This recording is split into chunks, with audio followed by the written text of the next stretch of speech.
Salam, haleluya. Saya hambanya Burhanuddin Haji Usman.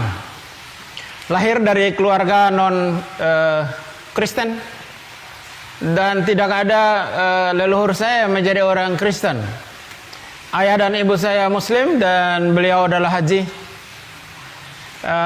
Ketua Partai Persatuan Pembangunan sejak dari zamannya Naro, Haji Naro. Dan lalu dia anggota DPRD. Nah, saya dibesarkan dari keluarga itu Haji Usman. Saya tidak pernah berpikir bahwa saya sesudah besar ini saya akan jadi orang Kristen. Saya buka ini Bible dan saya kaget.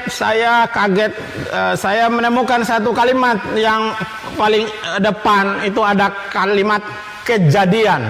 Besar sekali saudara, kejadian. Pada waktu saya membaca kata kejadian itu, betapa kagetnya saya. Lalu saya berpikir, berkata dalam hati saya, ini ada kejadian apa ini gitu. Akhirnya karena saya baca itu satu malam, satu pasal itu, saya benar-benar pada waktu saya baca kitab kejadian itu, saya benar-benar menemukan sebuah pengetahuan yang baru. Kenapa saya menemukan sebuah pengetahuan yang baru? Karena agama saya Islam tidak menceritakan bahwa Tuhan hari pertama Tuhan menciptakan apa, hari kedua apa, hari ketiga apa, hari keempat apa, hari yang kelima apa, itu enggak ada. Tuhan menciptakan manusia hari yang ke-6 dan 6 masa Tuhan menciptakan alam semesta. Demikian kata Al-Quran. Tapi begitu saya baca Bible, saya mendapatkan pengetahuan yang baru. Jadi saya tahu dari Bible bahwa Tuhan menciptakan hari pertama ini, hari kedua ini, hari ketiga ini, hari keempat ini, hari yang kelima ini. Lalu saya berpikir, sesudah saya membaca, berpikirlah saya, rupa-rupanya kitab ini bagus. Kenapa bagus? Karena memberi pengetahuan. Karena memberi pengetahuan, akhirnya saya baca setiap malam, lupa ama ngaji saking enaknya ini baca Alkitab. Saya baca terus, ketemu dengan hambanya Nabi Nuh. 40 hari 40 malam datangnya hujan, badai dan banjir, manusia dan binatang mati. Sama kisahnya. Lalu saya ketemu dengan kisah Nabi Ibrahim, atau di dalam Bible ini Abraham. Dan Abraham mempersembahkan, dalam Bible ini Abraham mempersembahkan anaknya Ishak. Sementara di dalam Al-Quran tidak dijelaskan bahwa Tuhan Abraham atau Nabi Ibrahim mempersembahkan anaknya, tetapi disebut anaknya yang tunggal. Saat itulah saya berpikir, kok berbeda ini yang dikorbankan.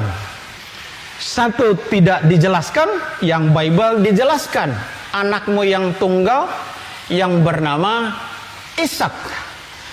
Memang di dalam kitab Kejadian pasalnya yang ke-22, ayatnya yang kedua dijelaskan di sana bahwa firman-Nya, ambillah anakmu yang tunggal itu yang engkau kasih ini, yakni Ishak.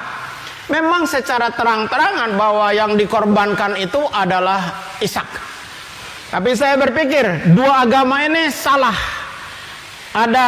Kalau salah yang dikorbankannya, berarti ada satu yang benar.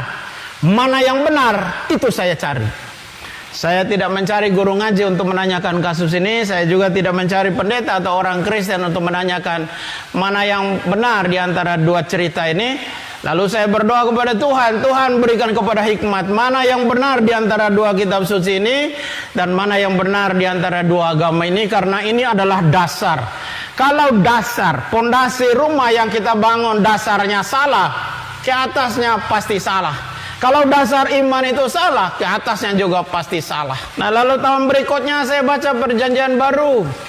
Di dalam kitab Matius, saya baca Matius. Dan saya menemukan sebuah kalimat yang sangat luar biasa di dalam perkataan Yesus Kristus di dalam Injil ini. Dia berkata, kalau kamu ditampa pipi yang kanan, kasih juga yang kiri. Berdoalah untuk musuhmu, berkatilah untuk orang-orang yang menganiaya kamu. Ini adalah ajaran yang paling mulia. Tidak ada ajaran, terlebih-lebih agama saya yang lama tidak ada mengajarkan perkara yang seperti itu. Tapi begitu saya baca Bible, saya menemukan ajaran yang sangat-sangat mulia. Tidak ada seperti itu. Kamu ditampar pipi yang kanan, kasih juga yang kiri. Berdoalah untuk musuh, memintalah berkat untuk orang-orang yang menganiaya kamu. Itu semua ada di dalam Bible dan itu perkataan Yesus Kristus. Saya terus membacanya. Di kitab Matius pasal yang ke-28 ayat yang ke-18, saya membaca satu kalimat yang sangat-sangat luar biasa. Kalimat itu berbunyi demikian. Perkataan Yesus Kristus. Pasal yang ke-28 ayatnya yang ke-18 dari kitab Matius. Kepadaku telah diberikan segala kuasa di langit dan di bumi. Jadi Yesus Kristus itu berkuasa di langit dan di bumi. Saya menyimpan perkataan itu. Lalu saya membaca lagi. Saya ketemu dengan Injil Yohanes. Pasal yang pertama, ayat yang pertama. Berbunyi demikian. Pada mulanya adalah firman. Firman itu bersama-sama dengan Allah. Dan firman itu adalah Allah. Ayat 14 berkata, firman itu telah menjadi manusia.